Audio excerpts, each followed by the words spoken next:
Can AI predict PSA grades? We're about to find out. Last month I sent 45 cards to PSA in a bulk submission. But before I sent them, I tried something different. I reviewed every card myself, then used AI to analyze each card and help estimate its chances of getting a 10. Together we built a spreadsheet tracking centering, conditioning, grading probabilities, and overall submission expectations. The cards are already at PSA, so there's nothing I can change now. In September, we'll find out how accurate these predictions really were.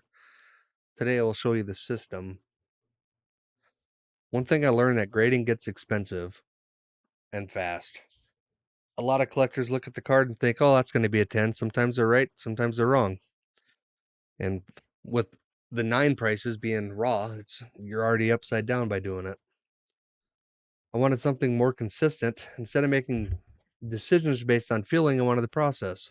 So every card was reviewed using the same criteria: centering, corners, and whitening, edges, and surface. Then I recorded these observations and assigned each card a probability of receiving a 10. And this one here. It's not a guarantee, it's just a probability. And that forced me to think differently. Instead of asking, will this get a PSA 10?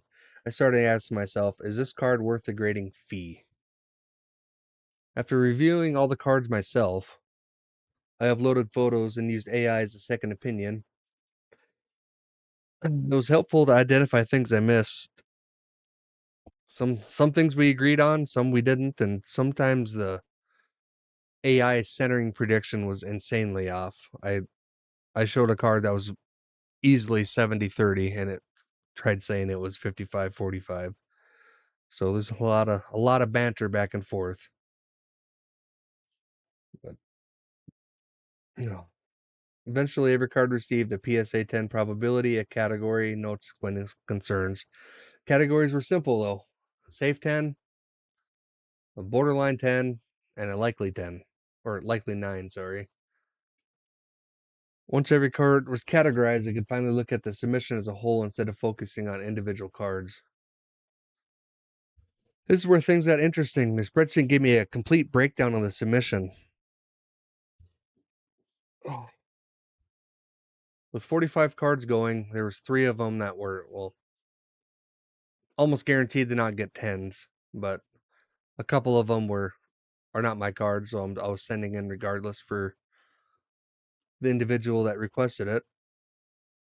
But there was probably 15 to 20 more cards on this list that I took off just because after seeing AI's, I guess, opinion on it and then zooming in on the photos that I was taking, it made it a little bit easier to notice the issues with each card, which is unfortunate, but I, I'm sure I saved myself a lot of money. But it is what it is. Oh. So I guess we'll see how this process works. Hopefully it does. If it does, I'll keep using it. If it doesn't, then I guess I'm going back to the drawing board. Either way, I'll learn something about it. You guys can pause the video and kind of look at everything, but everything is accurate up to my submission date, which would have been May 12th.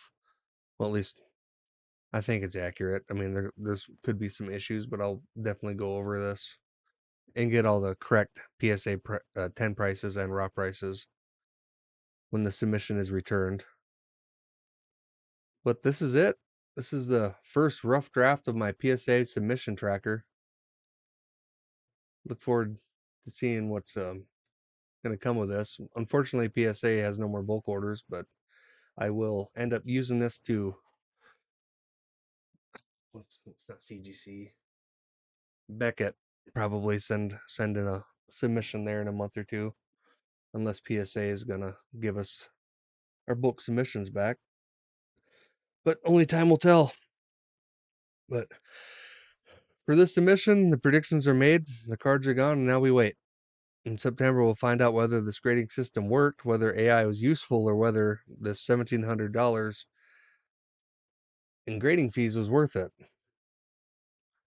See you guys when the grades come back.